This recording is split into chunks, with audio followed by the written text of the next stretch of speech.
Allez ref, bienvenue sur le Greencast. Aujourd'hui on est au Bushi Social Club à Barcelone avec le frérot Ben Kush, The Ben Kush sur Insta. Ça va quoi? Ça va moi. Ça va bien? Ça va et toi, tranquille?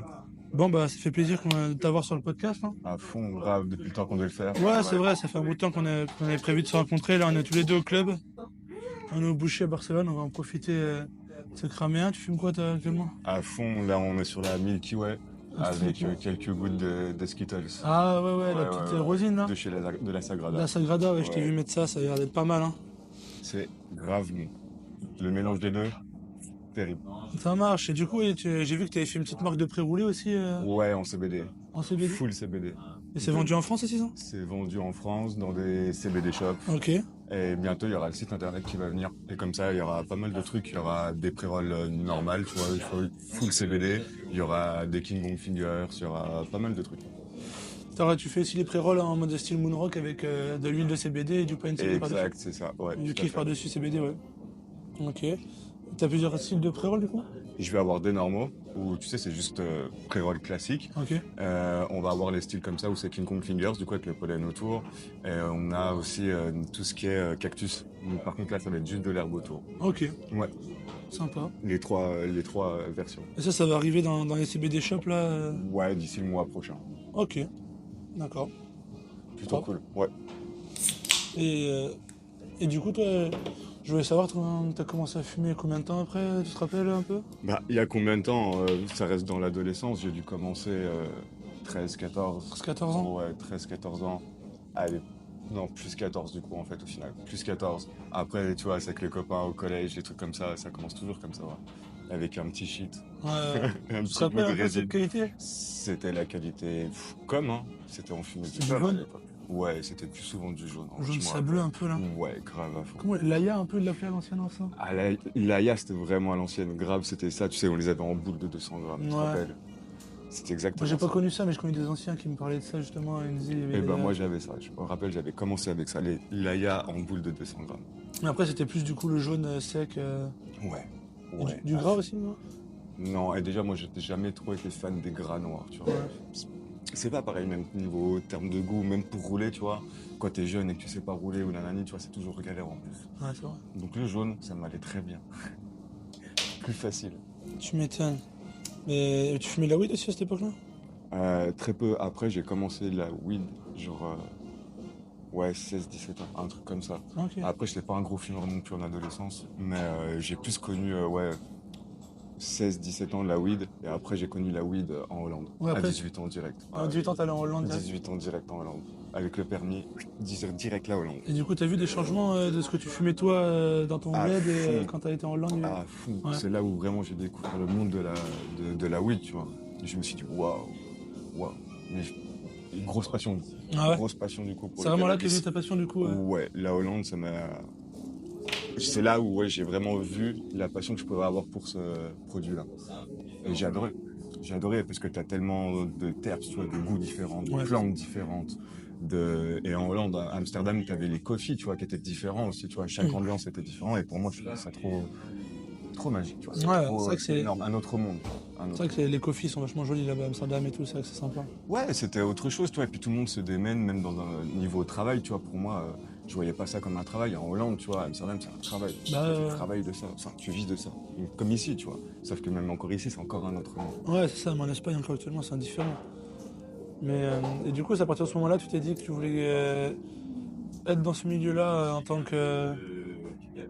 Pas professionnellement, mais déjà niveau amateur, ouais.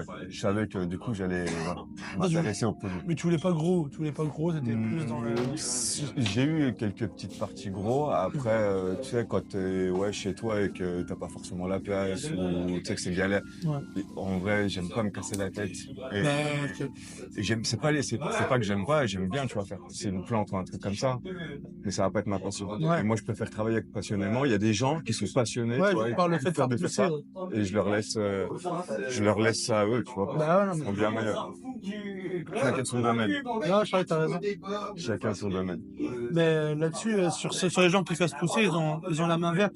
Ils ont la main verte. Et de toute façon, c'est pareil. C'est la passion qui fait le truc. Quand tu fais pousser ta plante, tu sais que tu vas l'aimer, tu sais que tu vas la faire pousser, tu sais que tu vas faire des dingueries. Ouais, voilà, c'est ça. Non, et il y en a même, ils font juste pousser pour le kiff et derrière, ils ne s'intéressent pas plus au nouveau hache, aux nouvelles strains, ils veulent juste faire pousser. Info. Non, c'est vrai que chacun sa passion là-dessus. Et d'accord. Et du coup, quand tu étais plus jeune, après, t'as mis combien de temps avant de réussir à rentrer dans ce milieu, on va dire, en tant que professionnel? Ben, je suis rentré dans le milieu professionnel avec le CBD, hein, tout simplement. Covid. Covid, le CBD, il est arrivé en France Ok. et je me suis mis là-dedans. Tu vois, j'ai trouvé un CBD shop et je me suis dit, bah, faut chercher du monde. Ils m'ont dit ouais, et bah, j'étais parti. Et l'aventure a commencé comme ça. J'ai commencé dans un petit magasin où eux, ils cherchaient du monde, tu vois. Ils venaient de commencer aussi, ils avaient 3-4 mois d'existence.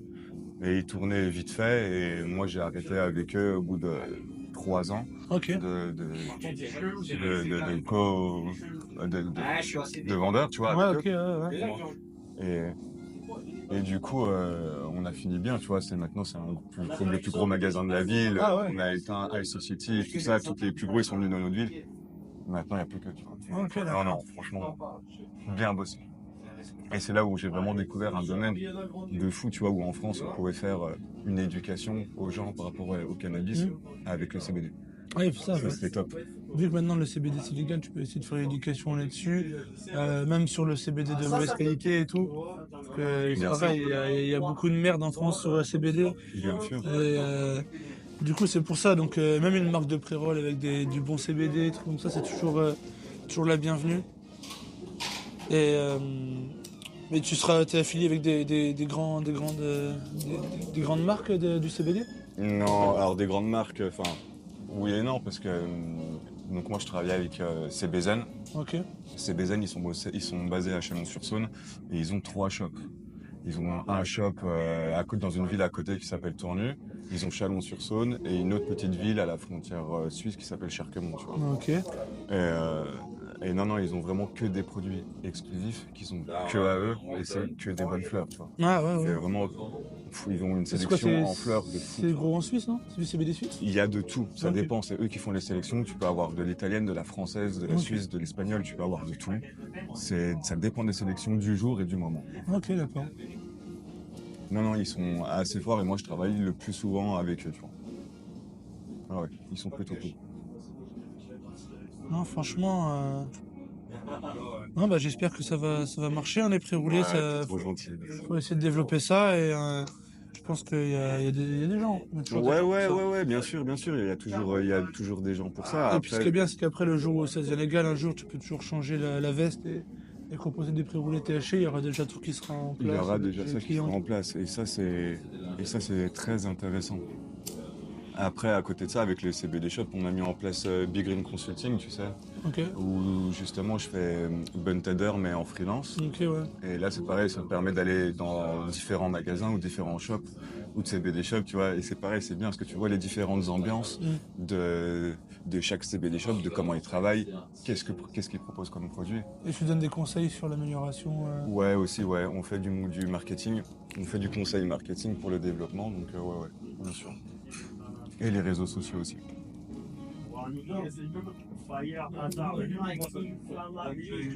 D'accord, bah franchement, c'est bien sympa, hein. J'ai vu ton petit compte sur le Breeding Consulting. Ouais. J'ai vu, il n'y a pas grand monde qui fait ça en France. Bah non, bah y a que moi. Ouais, je crois qu'il y a un autre gars qui fait ça, mais Je sais pas. Mike Underwood, je crois, il fait ça, mais il est en Suisse. Ok. Mais je sais qu'il fait une partie, je crois, de ça. Mais après, ouais, c'est vrai que Mais on n'est pas nombreux, ouais. Parce que c'est vrai que dans les CBD shops, il y en a des fois, t'arrives, tu vois des Moonrock roses, tu vois des Moonrock verts, tu vois des Moonrock bleus, tu dis qu'est-ce que c'est que cette merde? Tu peux voir un petit peu de tout, hein. Tu vois des weed cramées noires, tu fais qu'est-ce que c'est que ça? Tu te dis c'est de la purple. Non, c'est juste de la weed cramée. Ouais, mais ça, tu vois, par exemple, tu peux pas travailler avec eux parce que c'est des gens qui écouteront pas tes conseils. Bah après, tu leur donnes des conseils et après, tu vois s'ils les écoutent, et ben ils les écoutent et tu peux essayer de parler avec eux. S'ils les écoutent pas, après, c'est juste des gens qui sont là pour faire de la grosse marge avec des fleurs à 10 centimes et les revendre 3 euros ou 2 euros, tu vois, et voilà, c'est juste ça. C'est ça. Il y en a beaucoup qui fonctionnent comme ça. Non, c'est pour ça, il vaut mieux éduquer la consommation aussi des gens sur le CBD, parce qu'il y en a plein qui achètent du CBD à 2 euros en croyant que c'est ça parce que c'est pas cher et tout, alors que c'est des CBD full polonais, full truc des métaux lourds, full pays de l'Est où il n'y a aucun respect du gros et C'est ça. c'est tout pour faire de l'argent. Donc ouais non franchement là-dessus c'est pas mal. Vaut mieux éduquer les gens, même les shops et tout, pour éviter de leur qu'ils vendent. Parce que même eux des fois ils s'en rendent pas compte. Et voilà, hein, tu vois. Ils se rendent pas compte du tout même. Il y a certaines choses. Et il y en a, ils surfent sur une hype et tout. Non, et du coup, t'as voyagé un peu dans le monde pour le cannabis, dans des pays un peu.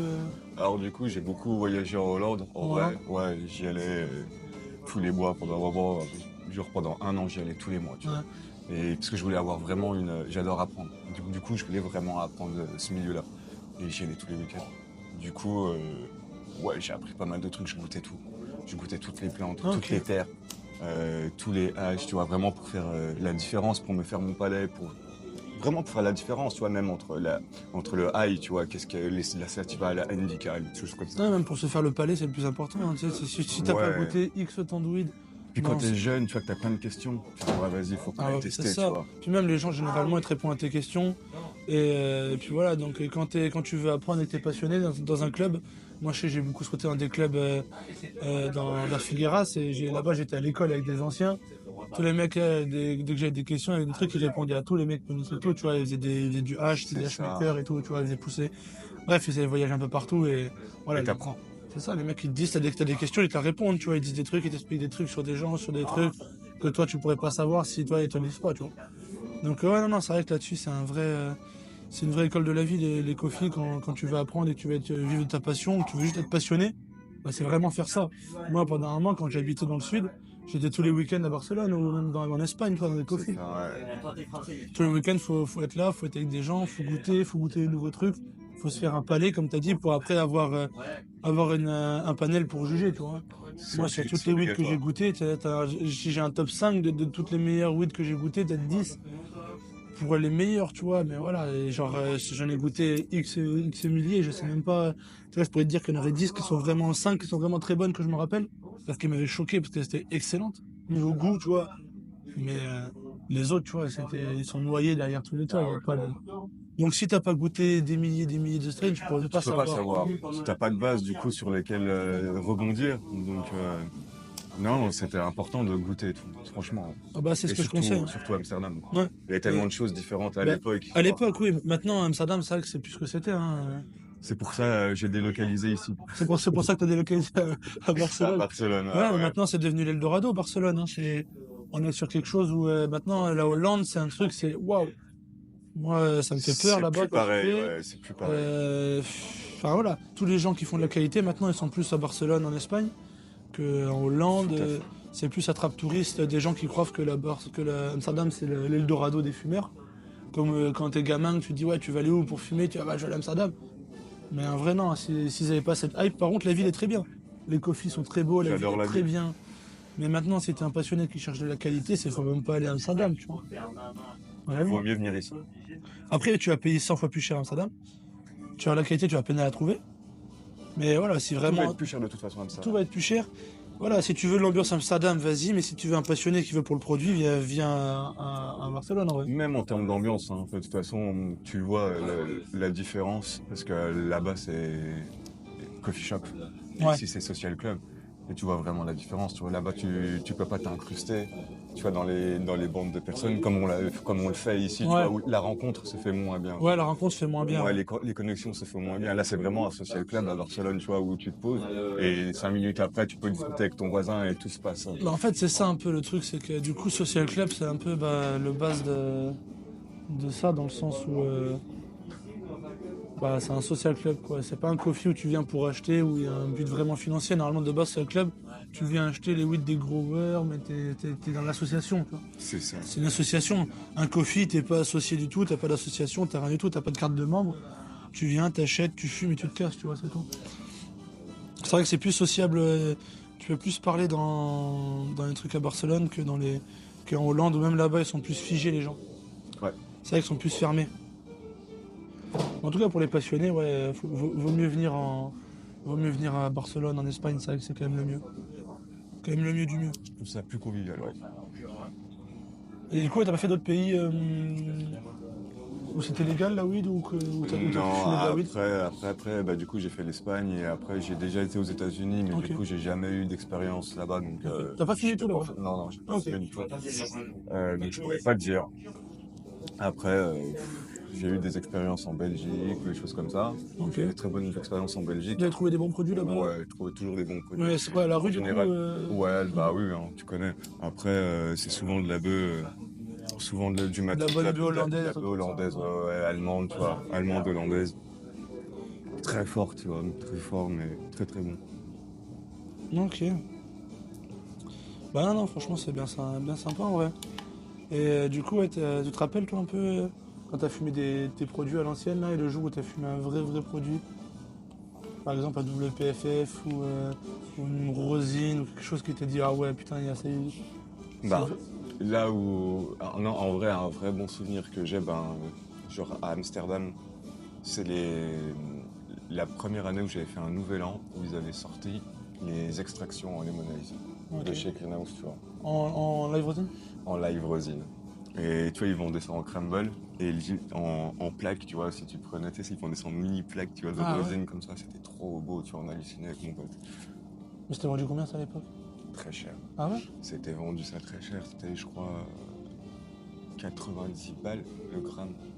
90 balles le gramme. Ouais, ouais, bah c'est déjà un peu. Mais Ouais, pour l'époque, hein. ouais pour l'époque. L'euro venait de sortir, tu vois, c'est pas l'euro de maintenant, tu vois, Ouais, c'était c'était il y a l'euro. combien de temps là? C'était Ouais, je t'ai dit, c'était plus l'euro de 10 venait de ans. sortir, ouais, donc il y a Ouais, 15 ans. ouais, 15 ans.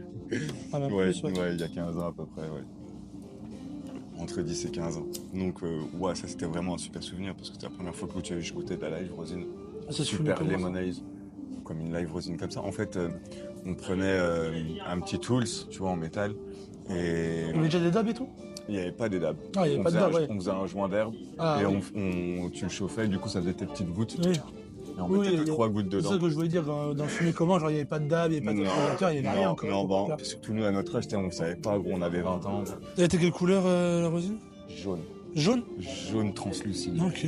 Genre tu le mettais comme ça là, à la lumière, magnifique, tout transparent. Putain. C'était vraiment très beau, très joli et très bon, tu vois, vraiment un goût de lemonade. Ouais, truc de fou. Et un hash, un peu un water hash là que t'avais goûté, tu te rappelles? Oh, Water H, j'en ai tellement goûté, c'est surtout avec ça, mais en fait j'en ai tellement goûté là que À l'ancienne, le premier que tu as goûté, tu te rappelles pas, t'as pas fait. là je pourrais pas te dire. Le premier, je pourrais pas te dire.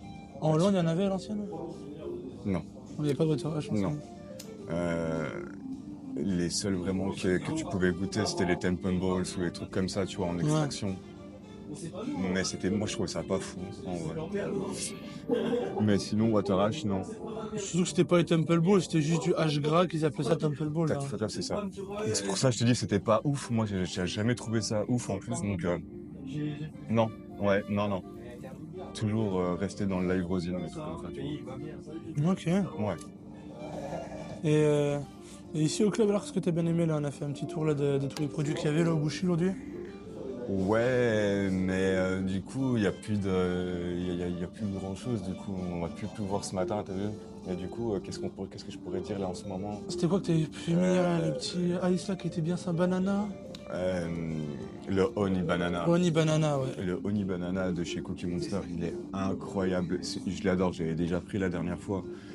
Oh là là, mais quand tu peux fumer de la banane comme ça, c'est fou. Ouais, non, non, c'est vrai que j'ai senti, putain. Je suis arrivé un peu trop tard là, mais j'ai senti un truc là, dommage, il est pas tombé dans le chillum là, celui-là. Mais dans le chillum, moi j'ai goûté On le. peut s'en faire un après. Hein. Ah ouais? Ouais, on va se faire un petit chillum à la banane. Non, là, juste avant, on a fait un petit chillum de Frenchie exotique là. Proposé un petit water hash là. C'était Qui est putain de délicieux. terpi. Qui est délicieux dans la gorge. Wow, Franchement, vraiment, c'était vraiment terpi. Un c'était bonbon. grave dingue. Non, grave, on va se faire une banane à fond. Ça va être délicieux à mon avis. Et toi, du coup, les chillums, moi, t'avais déjà fumé avant que je te fasse Non, c'est toi qui m'as fait découvrir Ok. ça. Ouais, je suis mystérieux. Oui, parce qu'on avait fait un événement à Mysterious Escape là. D'ailleurs, big up à eux s'ils passent par là. On avait fait un événement, c'est là où on s'est rencontrés et tout. Grave. Là-bas, et c'est vrai que j'avais fait, moi j'ai animé un stand de chillum avec Shiva Blend, et du coup, bah ouais, à l'occasion, on avait fait des chillums avec les Italiens du Green Ice et tout là-bas. Ouais. Putain, qu'ils lâchaient pas l'affaire ouais, sur les chillums. Et, Et là, franchement, bon délire et tout, du coup, ouais, t'avais bien aimé déjà là-bas? Ouais, bah franchement, même la première fois, tu vois, j'avais bien aimé. Un peu trop fort, du coup, j'avais un peu trop toussé. Mais après, quand tu sais bien le faire, comme on parlait tout à l'heure, quoi, quand tu prends tout doucement, t'aspires tout doucement et que t'arrives bien à ressortir après les termes de la résine, Ouais, c'est ça. waouh, c'est fou. Ah non, c'est ça. Franchement, moi, pour moi, un chillum, je trouve, t'auras un goût, le goût que t'as dans le chillum, tu l'auras jamais dans un joint de hache. C'est vrai que dit comme ça, et la méthode, moi j'ai kiffé. Tiens, ouais, c'est ça. Ça te laisse l'impression d'avoir vaporisé le hache et tout. Enfin, Et en gorge, t'as une longueur en gorge, hmm, en fait, du terre, ce qui reste longtemps. c'est ça, ouais, ouais, non, puis c'est pas trop agressif. Franchement, non. Moi, pour moi, honnêtement, de toute façon, comme disait Frenchy, hein, c'est pas moi qui le dis, mais c'est Frenchy qui le dit, c'est la meilleure façon de goûter du hash. À la Dabadou Cup, il y a toujours un gars qui goûte du hash avec des chillums parce que bah, lui, il juge que comme ça. Et puis moi, franchement, si je dois goûter des hash en vrai, ou les PFF, soit je les goûte dans un puffco parce qu'ils sont full melt, soit je les goûte dans un chillum parce que je vais pas les rouler avec du tabac dans un joint. Pas possible. Et t'as différentes matières en plus dans les chillums. C'est ça qui est bien aussi. Et ouais, il y a différentes matières, il y a différents flux d'air là. Moi j'avais un beau chillum à l'ancienne qu'on m'a pris là. C'était un de ces Jonas Chillum, un maître artisan chillum qui fait que des pièces uniques à 300 balles le chillum. Mais voilà, lui il fait des pièces uniques, il travaille sur les flux d'air et tout. Ouais Compagnie, il en a un Jonas Chillum là.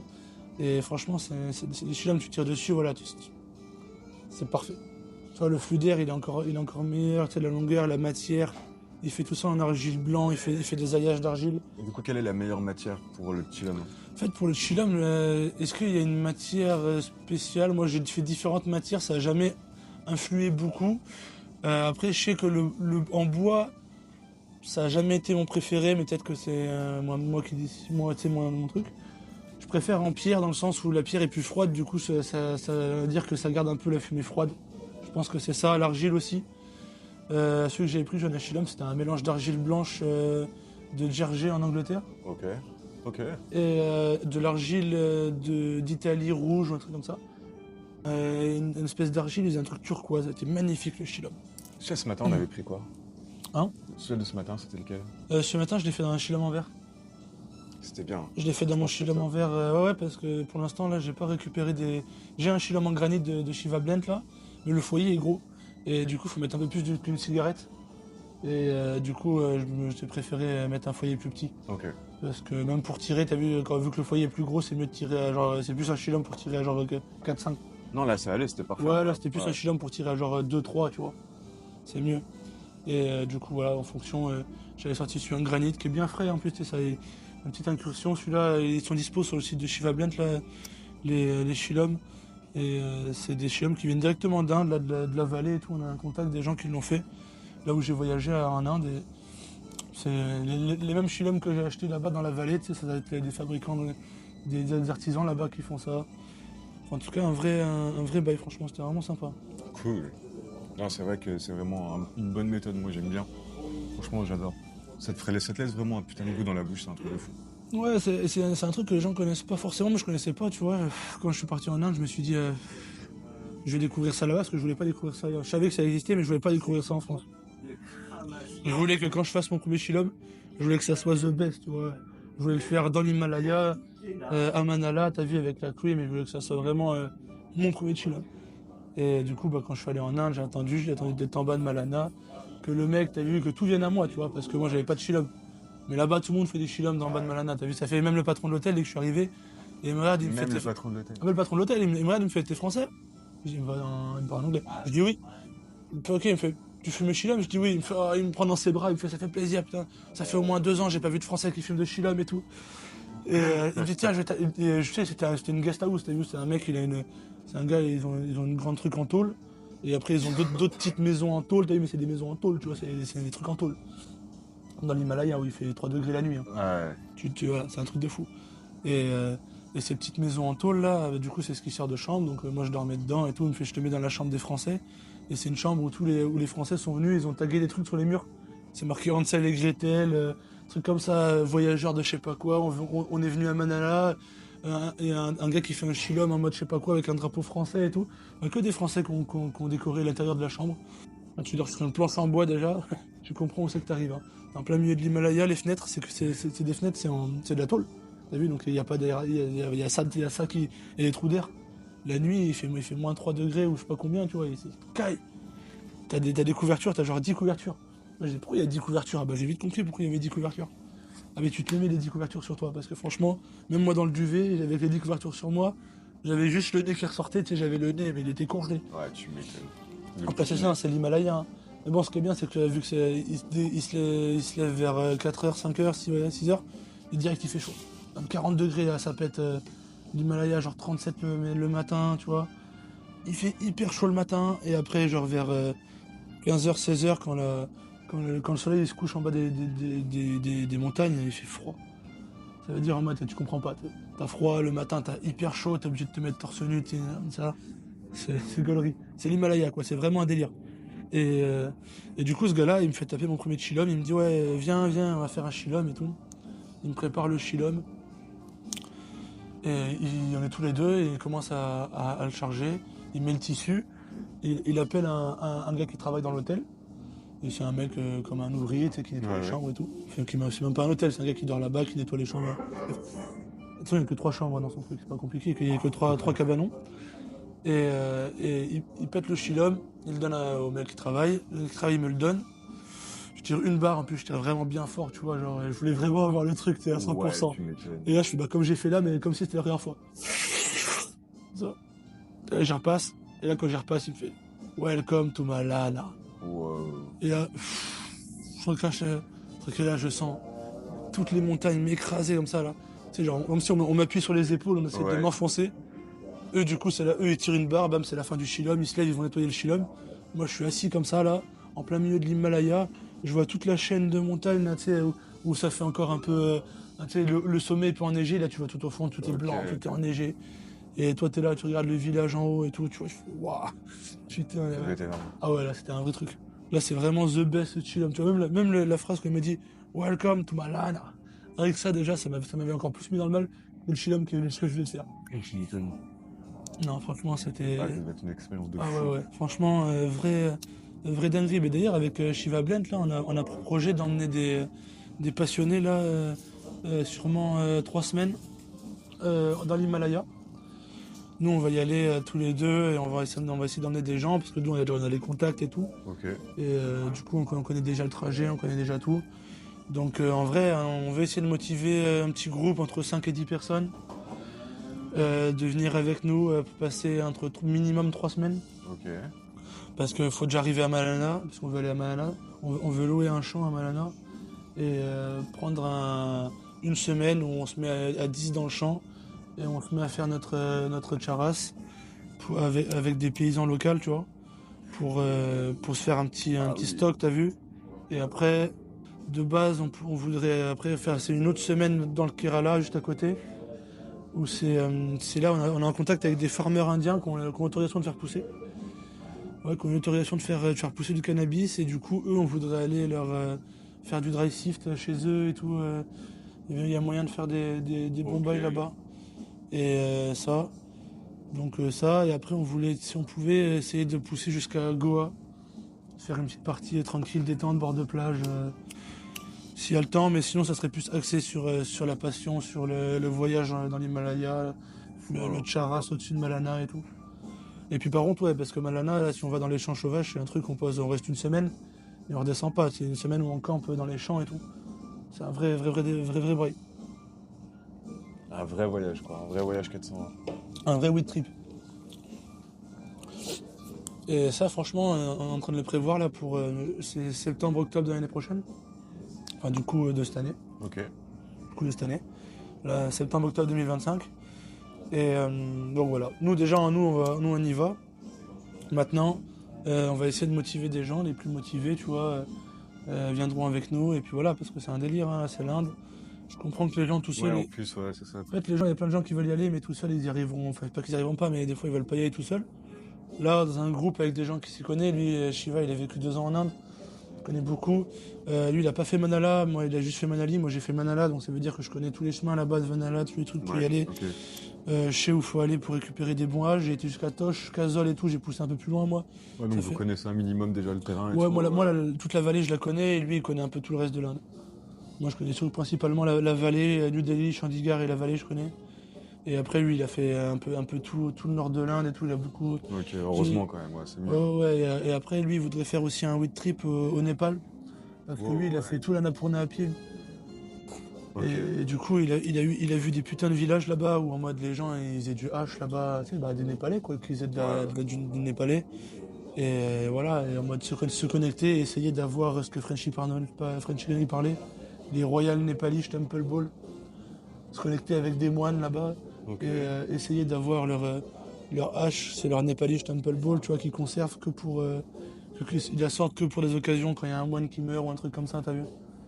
Et genre, c'est le truc il est vieilli, genre depuis. Frenchy, il a dit, il y a un mec qui a sorti, ça fait 12 ans, il était en train de vieillir. 12 ans d'âge. Ah, ça doit être quelque chose. Ouais. Ça doit être vraiment quelque chose. T'imagines en termes de termes ce que ça doit être? Ouais. Bah, de toute façon, il a dit quand l'autre il est ouvert, c'était cristallisé dedans. Ah oui. Il a dit comme une géode, il a dit. Il a dit ça faisait une couche dure sur le dessus et quand tu ouvrais, bam, c'était cristallisé. Et il avait eu ça avec le fils d'un moine. Il le dit sur le podcast de Noman Osni, de J'irai fumer chez vous, Frenchy Canoli. C'est soit dans celui-là, soit il le dit dans le podcast avec Blackpool et Frenchy Canoli, dans un des deux il le dit. Et justement il dit que quand il l'ouvre, il a une bombe de terpènes, il tombe carrément sur le cul tellement c'est une bombe terpénique quoi, c'est cristallisé dedans. Et il a eu ça avec le fils d'un moine qui a dit moi je suis passionné, je voudrais voir ça. Et le gars il dit c'est un passionné à ce point-là, on va y montrer, tu vois. Il dit nous c'est un truc en mode qu'on garde en rituel, tu vois. Pour eux c'est comme si il y avait un mec qui traversait la moitié du monde pour demander un médicament régional de chez nous, t'as vu. Tout à fait, ouais. Là, il dit tu veux juste ça, vas-y tiens. Et du coup ils ont montré, il dit sur le cul des alors c'était comment, il dit je me sens même plus. Ah ouais, c'est ouf. Il a dû faire un chillum de ça, à mon avis, ça a dû. Ah ouais, ça envoie. Ouais, non, mais ces pays-là, en vrai, même la Thaïlande, en vrai, c'est un bon truc. Moi, maintenant, la Thaïlande, c'est vachement démocratisé dans le sens où tout le monde est là-bas, du coup, c'est. Ah, maintenant, tout le monde est là-bas. Tout est touché, genre, c'est pas. Mais si tu veux un truc vraiment traditionnel, Manala, c'est vraiment traditionnel. Là, il n'y a personne qui va toucher. Il n'y a pas de Berner à Manala. Il n'y a pas de greenhouse à Manala, tu vois. C'est vraiment l'authentique, tu vois. Moi, j'ai acheté de la cream et le mec il m'a sorti, le jungle, tu vois, ce qu'ils font avec les plantes sauvages. Ce qui est vendu moins cher. Il y a deux, trois qualités de jungle. Et après, là, il te sort la cream. Et là, il y a une seule qualité de cream, sinon tu la vois, elle est jaune. Elle est jaune, tu la mets sur tes yeux, tu vois à travers, tu vois. Okay, alors que les autres, c'est noir, on dirait du charas noir, t'as vu. Et la cream, elle est faite avec des pieds qui sont à 3700 mètres, tu vois, ou dans 4700 mètres. Ok. Tu vois. Ouais. Et nous, on est à 3700 mètres à Malala, et les pieds sont à 4700 mètres, ils sont à 1000 mètres plus haut. Et c'est des pieds qui sont cultivés dans le sens où ils y prennent soin, c'est pas du jungle, ils enlèvent les mauvaises herbes autour et tout. Et c'est des pieds ancestraux, tu vois, qui n'ont jamais bougé, tu vois. Ceux-là, ils sont faits que pour faire de la cream. Tu vois. Ah ouais. Ah ouais, ces des pieds-là, ils sont faits que pour faire de la cream. Et ça, c'est que fait pour certaines personnes, tu vois. Ces pieds-là, ils donnent pas ces pieds-là aux jeunes qui viennent de commencer, tu vois. Okay. Ils donnent ces pieds-là qu'aux anciens ça fait 20 ans qu'ils font de la cream, parce que la cream, t'as pas un seul contaminant, tu vois. Bon, les mecs, ils ont une technique de frotter comme ça. Tu regardes, ils frottent 2 secondes, tu vois, même pas une seconde, tu vois. Et vraiment, ils arrivent à juste l'effleurer, tu sais. Au bout d'un moment, je pense qu'ils doivent carrément sentir juste effleurer les glandes, tu vois, pour récupérer les glandes qui vont cueillir dans ta main sans avoir une seule trace de petites branches, de petites feuilles. Rien du tout. Le seul truc qui se colle, c'est les pistils oranges et tout. Ok. Tu vois, les pistils, c'est tout, ils sont blindés de trichomes et tout. Bon, là. Franchement, c'est un vrai délire. Ça doit être un délire à voir. On se voit dans 2 heures. Allez, frérot. À toutes. Ouais. Merci. Et non, du coup, vrai délire, franchement. Tu m'étonnes. Non, mais franchement, c'était chaud. Ouais, on pourrait se taper un road trip comme ça. C'est un voyage, l'Inde, t'es ouvert sur l'Inde ou L'Inde, c'est chaud. Hein. L'Inde, c'est chaud. Après, le truc, c'est que les gens ils regardent beaucoup sur les réseaux sociaux et tout. L'Inde, en vrai, moi, j'y suis allé tout seul, tu vois. Et c'est relativement safe, en vrai. Ah, mais ça, il faut. Faut juste être prêt à ce que tu vas voir, c'est tout. Faut juste être prêt à avoir la misère du monde, te courir après. Voilà. Faut être prêt, tu vois. Après, sinon, relativement safe, tu vois. C'est juste que, tu vois, dans une ville où il y a peut-être, on va dire, 1000 clochards, là, il y en a 20 000, tu vois. Donc, Ouais, l'Inde, c'est un délire, je vais pas te mentir. L'Inde, c'est un délire. en fait, l'Inde, faut vraiment y aller avec la passion de vouloir fumer le charas dans l'Himalaya, tu vois. Si t'as pas cette passion-là, en vrai, c'est compliqué d'y aller comme ça, hein. Moi, j'y suis allé parce que j'avais cette passion et en mode, c'était même pas une question pour moi, tu sais, c'était vraiment Ouais, en non, mode, non, mais chacun son truc, chacun son truc. C'est bien en plus que tu fais, hein, là, l'expérience que tu veux donner et tout, c'est vraiment cool. Hein. ouais, non, parce qu'en plus, il y a moyen de développer ça, tu vois. Et je pense que les week trips comme ça, il y a moyen de faire À fond. des trucs bien sympas. Après, voilà, il y a des pays où en mode, moi, je sais que la Jamaïque, je ferais pas un week trip en Jamaïque parce que là-bas, c'est. J'ai beaucoup de gens qui ont été en Jamaïque, ils ont été ultra déçus, des passionnés et tout. Ils m'ont dit, ouais, il m'a dit, c'est pas ça. Ah, c'est parce que tu crois, quoi. Ouais. Ouais. Non, non, non, mais après, il y a toujours des trucs intéressants à faire, mais il faut que ce soit bien fait et que ce soit passionnément fait, tu vois. Ouais, c'est ça. C'est ça, en fait. Non, mais franchement, ouais, c'est des bons délires, en tout cas. C'est des bons délires. T'as fait quel club, toi, ici à Barcelone, là, que t'as bien aimé? Que j'ai bien aimé, bah écoute, il y a ici le Boucher, après il y a le High Company, je vais au PPHQ aussi, il y a le Selva qui est bien, hein, le Selva est très bien. Le Selva est bien. Le PPHU, je connais pas. PPHQ, bah écoute, je te ferai découvrir, c'est un petit club qui est très sympa. Euh, il y a le Terpi est pas mal Ouais, aussi. ouais, le Tarpi, il est pas mal. Ouais, ouais. Ouais, non, c'est vrai que c'est des. Le High Company, ils ont des bons choix de H. Bons choix de Ice. À fond, quand même. Ice, WPFF, tout ça, que c'est. Mais C'est bon, clair, la pas mal. base, ça reste le Boucher. Hein. Le Bouchy Social Club. Le Boucher Social Club, ça reste la base, je trouve. Ils ont une bonne équipe de passionnés. Ouais, il y a un bon frérot là, chez Kous derrière le comptoir, là, un bon passionné.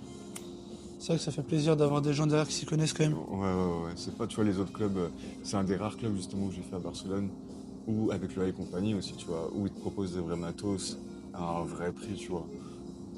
Il y a des clubs, c'est pas ça, on va pas se mentir. Ouais, C'est c'est ça. compliqué de trouver du matos à un bon prix sans te faire Voilà. Même avoir des gens qui parlent avec la passion derrière et tout, tu vois, il y a des Aussi, clubs, genre j'ai pas envie de les citer, mais il y en a, même qu'ils soient français ou pas. aussi, ouais, t'as raison. T'en as, tu leur poses trois trucs, t'as l'impression que tu les fais chier, tu vois. Et c'est vrai que là-dessus, bah, voilà, c'est pas. C'est plus C'est genre pas cool, style, ouais. c'est plus coffee shop que social club, genre. Tout à fait. Et c'est pas trop ce qu'on demande, quoi. Enfin, c'est différent, quoi. Ouais, ici, il y a une bonne vibe, tu vois, il y a une bonne équipe. Non, c'est cool. Non, bah franchement, c'était bien cool en vrai, hein, si t'as des trucs à rajouter. Bon, bah Non, tu me dis, hein. ça a fait plaisir, franchement, de t'avoir dans le podcast. Ouais, grave, moi aussi, mon Bon, frérot. on peut te retrouver Merci à toi. sur quel réseau, toi? Insta, The Ben Kush. C'est The Ben Kush, The tout Ben accroché? Kush. Ouais. Bah, avec les tirets. The-Ben-Kush. Ok, ça marche. Bon, bah nickel. Bon, Merci à bah, toi, mon gros. on se refait peut-être un podcast, hein, s'il y a de l'évolution sur tes pré-roulés, ok. On en fait même quand tu veux, on fait Ça. ce que tu veux, mon gros, quand tu veux. On se refera un petit greencast. Grave à fond. Bon, bah les refs, merci d'avoir écouté le greencast. Et merci au frérot du Bouchy là, d'avoir pu permis qu'on se pose ici. Bah, à une prochaine.